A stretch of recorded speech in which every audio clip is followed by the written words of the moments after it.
前置き。基本的にみんないい人。ある日、全員揃った夕飯の席で夫が、主婦ってニートだろ？楽しすぎ。と発言。会社のバカ後輩に何かすり込まれたらしく、適当に家事して子供の面倒を見るだけなんて誰でもできる。と、さらに義父も夫に激しく同意。二人して変わってほしいとか、家族養うのは楽じゃないとかぐちぐち。うちは義両親と大学生義弟、高校生義妹、夫と私と5歳の双子と2歳の子の9人家族。義父は現役、義母は自宅でお茶の先生。私は基本専業主婦で、義母のお茶教室が休みの日は、子を義母にお願いし、車で10分の実家の自営業を手伝いに行っている。義母義妹が怒り出すのを制止し、じゃあ交代してみます？私の毎日は、まず5時起床、朝食作り、義父、夫、義妹、双子のお弁当作り、洗濯と掃除、双子を幼稚園へ、2歳の子、義母とお昼、買い物と双子のを迎え、夕飯作りです。できるんですね。と言ってみた。夫はちょっと焦っていたけれど、楽勝。でも交代は無理。仕事あるし。と逃げるので、来月の連休があるじゃない。と言うと黙った。夫の会社には電力休暇というのがあって、10日くらい休みになる。さらにその年は、たまたま祝日や土日、休日の出張振り替えなどが重なって半月ぐらいの連休になるはずだった。さすがに夫は、いやー、その連休はゆっくりしようと思ってて。と、おろおろ。すかさず義妹。楽勝なんでしょ？ゆっくり休みつつやりなよ。ポカーンとしている義父には、義母が、あなたもお休みの日はお手伝いなさってね。と、優しく攻撃。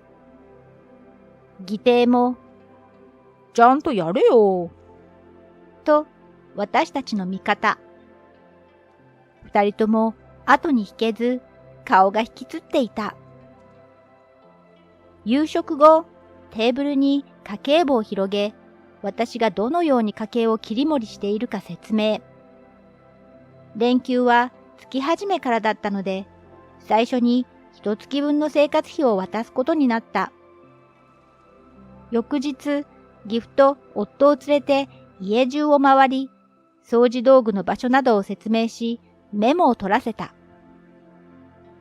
義父はチラシの裏にデカ文字で書いていたので、途中で書くところがなくなった。さらに期間中、私は実家の手伝いにフルタイムのパートさんと同じ時間帯で行くと宣言。その時、娘さんの結婚式やらお父さんの入院やらでバタバタしているパートさんがいて、少しでもまとまった休みを、と話してた最中だったので、その期間だけ交換ってことで。以上だけど、質問ある？と聞くと、夫は、ないです。義父は、無言。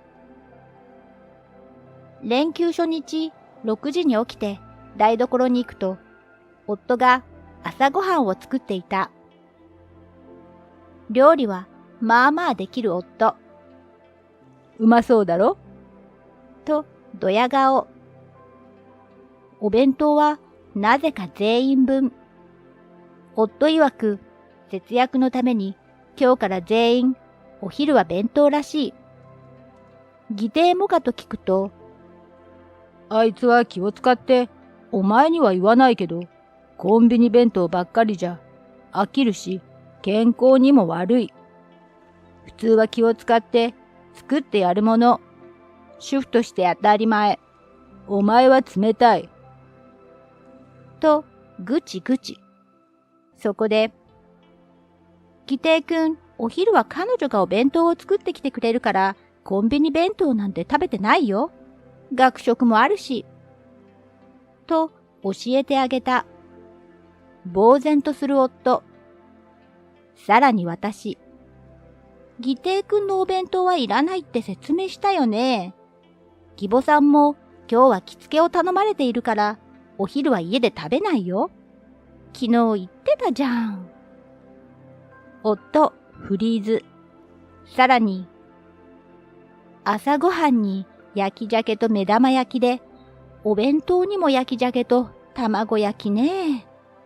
作ってもらって申し訳ないけど、私は朝昼晩と食材が重ならないようにしていたの。もちろん気づいていたよね。私はいいけど、みんなはどう思うかな。うとさん血圧とかね。塩分の摂りすぎはね。多分気づいてないと思うけど。と、夫の真似してぐちぐち言ってみた。ちなみに、岐阜の血圧は別に異常ない。さらにチェックすると、一つだけおかずが違うお弁当が。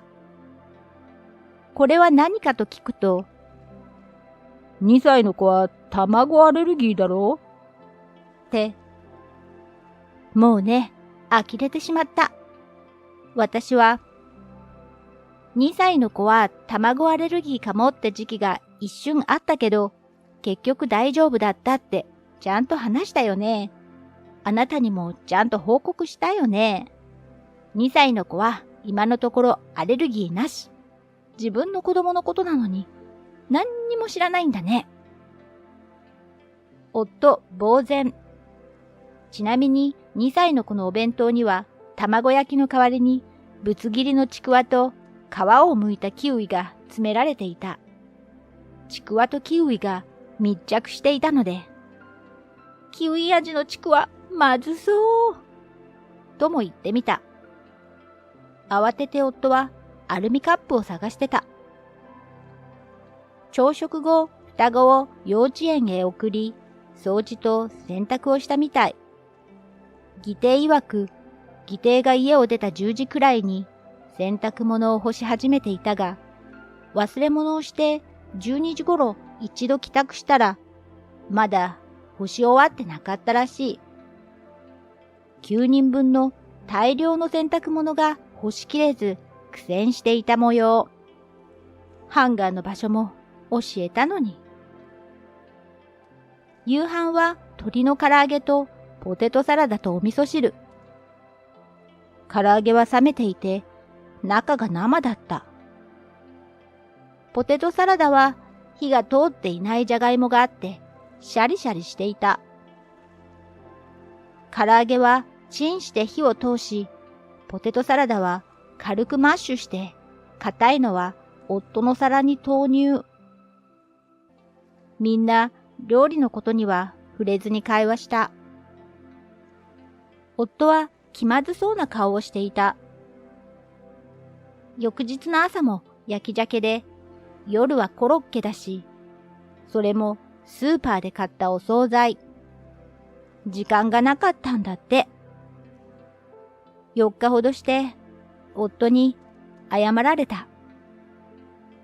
義母と義妹からのダメ出しが半端ないと。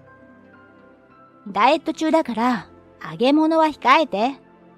とか、服のシワを伸ばして干せ。とか、ハンカチにもアイロンをかけろ。とか、やってもらってて文句を言うな。と、最初は切れたらしいが、楽勝と言ってたのに、全然できてないね。と言われ、何も言えなかったらしい。なので、主婦は家族がいかに元気で快適に暮らせるかを考えて、家事をしていることなどをぐちぐちと説教し、絶対にあなたより私の方が家族を愛している。で、締めた。夫が、本当に悪かったよ。もう言わない。約束する。明日からよろしくね。と言ってきたので、まだあと3週間以上あるよ。明日からもよろしくね。と告げた。頭を抱える夫。その後も謝ってきたけれど、最終的に半月分きっちりやってもらった。義母の圧力により、義父も割と手伝っていた。最終日には夫と義父に改めて謝罪され、感謝された。義母、義妹、義弟からもいつもありがとうと言ってもらい、恐縮した。これからもみんなで仲良く暮らしましょう。ということで、円満解決。子供に変なものは食べさせられないので、食事は毎日厳しくチェックしたし、掃除などがやりきれていない場合は手伝った。子供の送り迎えや2歳の子の面倒などは私もしたし、義母、義妹、義弟もいつも以上に協力してくれた。子供を振り回してしまったのは申し訳なかった。パパといっぱい遊べて喜んでいたけれど、さすがにやりすぎたと少し反省しているけど、家事は義母、義妹も協力してくれるので、大変だけど楽しいし、私は義実家が大好きで、喜んでもらおうと、自分なりに一生懸命家事をしていたつもりだったから、主婦は楽、という考えがどうしても許せなかった。絆は深まったので、それは良かったと思う。実家の母には、やりすぎだと怒られましたけどね。最後までご視聴ありがとうございました。